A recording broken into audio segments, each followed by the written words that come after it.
ચોમાસાની ઋતુને ધ્યાનમાં રાખીને તેમજ વરસાદ સમયે જાહેર રસ્તાઓ પર જ્યારે પાણી ભરાઈ જતા હોવાની સમસ્યા ઊભી થાય છે તે ના થાય તે માટે વરસાદ પહેલા ભુજ નગરપાલિકા દ્વારા પ્રિમોન્સૂન કામગીરી હાથ ધરવામાં આવી છે। આ વર્ષે 80 જેટલા નાણાંની સફાઈ પાછળ 20 થી 25 લાખનો ખર્ચો કરવામાં આવશે અને ભુજ નગરપાલિકા દ્વારા 56 ચોરસ કિલોમીટરમાં વિસ્તરેલા ભુજમાં 35,000 રનિંગ મીટરમાં આવેલા વરસાદી નાળાની સફાઈ હાથ ધરવામાં આવી છે।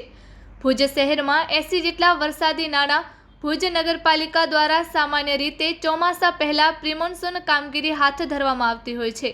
ત્યારે આ વર્ષે વહેલા ધોરણે કામગીરી હાથ ધરવામાં આવી છે, જેમાં ભુજ નગરપાલિકા દ્વારા દરેક વોર્ડ મુજબ વરસાદી પાણીના નાળાની સાફ સફાઈ હાથ ધરવામાં આવી છે। હાલમાં ભુજ શહેરમાં 80 જેટલા વરસાદી નાળા આવેલા છે। ભુજ નગરપાલિકા દ્વારા નાળા સફાઈ માટે આયોજન મુજબ કન્સલ્ટન્સી દ્વારા પ્રિમોન્સૂન કામગીરી કરવામાં આવશે તેવું કારોબારી ચેરમેન મહિદીપસિંહ જાડેજાએ જણાવ્યું હતું। આ વર્ષે આ કામગીરી પાછળ 20 થી 25 લાખનો ખર્ચો ભુજ નગરપાલિકા દ્વારા પ્રિમોન્સૂન કામગીરી હાથ ધરવામાં આવી છે।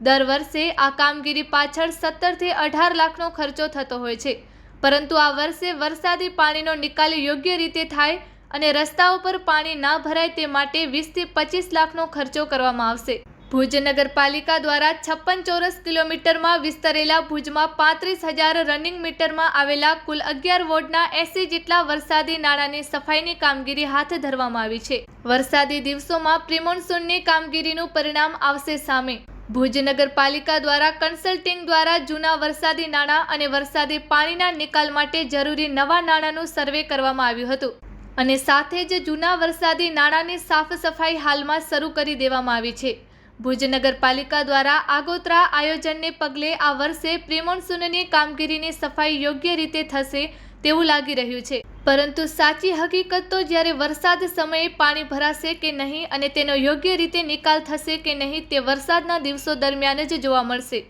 કન્સલ્ટિંગ અને ટેન્ડર ધારક બંનેને વ્યવસ્થિત નાણાં સફાઈ કરવા માટે સૂચનો ભુજ નગરપાલિકા દ્વારા વોર્ડ નંબર 1 થી 3ના 21 નાણાં, વોર્ડ નંબર 4 થી 6માં 11 નાણાં, વોર્ડ નંબર 7 થી 9માં 28 નાણાં, વોર્ડ નંબર 10 અને 11માં 21 નાણાં એમ મળીને કુલ 80 જેટલા નાળાઓમાં સફાઈ કરવા માટે ટેન્ડરિંગ પ્રક્રિયા કરવામાં આવી છે। આ નાળાની સાફ સફાઈ માટે 20 થી 25 લાખ જેટલો ખર્ચ થશે। આ અગાઉ કન્સલ્ટિંગ દ્વારા 60 જેટલા જ નાળાની સાફ સફાઈ કરવામાં આવતી હતી, ત્યારે આ વર્ષે 80 જેટલા નાળા છે માટે ખર્ચો આ વર્ષે વધશે।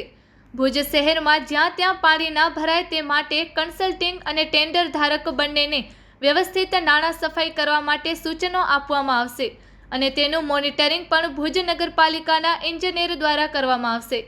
જી, ખાસ કરીને આ ફેરે પ્રી મોન્સૂન કામગીરી માટે આપણે સૌથી પહેલાં કન્સલ્ટિંગ એક નિમી, ત્યારબાદ ભુજ શહેરની અંદર કેટલા નાલા જે જૂના છે તે સફાઈ કરવાની જરૂર છે, ત્યારબાદ કેટલા નવા નાલા બનાવવાની જરૂર છે, તેવી રીતના કન્સલ્ટિંગ નિમી અને કન્સલ્ટિંગને જવાબદારી સોંપવામાં આવેલી હતી। ત્યારબાદ કન્સલ્ટિંગ દ્વારા ભુજ શહેરની અંદર ટોટલ 80 જેટલા નાલાઓ સર્વે કરવામાં આવ્યા છે, જેની અંદર ward number 1, 2, 3માં 21, ward number 4, 5, 6માં 11, ward number 7, 8, 9માં 28, ward number 10 અને 11માં ટોટલ 21, એવી રીતના ટોટલ 80 જેટલા નાલાઓ ભુજ શહેરની અંદર અત્યારે કન્સલ્ટિંગ દ્વારા નક્કી કરવામાં આવેલ છે અને તે સફાઈ કરવા માટે આપણે ઓનલાઈન ટેન્ડરિંગ કરેલ છે અને પહેલા પ્રયત્ન આપણે કરેલ હતું ત્યારે કોઈ ટેન્ડર ધારક આવેલ નથી, બીજો પ્રયત્ન કરેલ છે ત્યારે ટોટલ 3 ટેન્ડર ધારક આવેલ છે। 2 દિવસ પછી આપણે ખોલવાની તેની તારીખ છે, જે પણ L1 પાર્ટી જે સિલેક્ટ થશે તેને આપણે ટેન્ડર આપવામાં આવશે। ટોટલ 20 થી 25 લાખ જેટલો નાલા સફાઈની અંદર ખર્ચો કરવામાં આવશે અને અગાઉ જે આપણે નાલા જે હતા એ કન્સલ્ટિંગ દ્વારા આપણે કોઈ નક્કી કરેલ નહોતા, એટલે જેથી નાલાઓ ઓછા સફાઈ કરવામાં આવતા અને ઓછા નાલાઓ હતા। આ ફેરે કન્સલ્ટિંગ નિમી અને ટોટલ 80 જેટલા નાલાઓ છે, જેથી ખર્ચ પણ થોડોક વધ્યો છે આ ફેરે અને ભુજ શહેરની અંદર જ્યાં ત્યાં પાણી ન ભરાય એવી અમે પ્રયત્ન કરશું અને કન્સલ્ટિંગ અને ટેન્ડર ધારક બંનેને સૂચના આપશું કે ભાઈ વ્યવસ્થિત નાલા સફાઈ થાય અને મોનિટરિંગ અમારા જે એન્જિનિયર શ્રી છે તેના દ્વારા કરવામાં આવશે।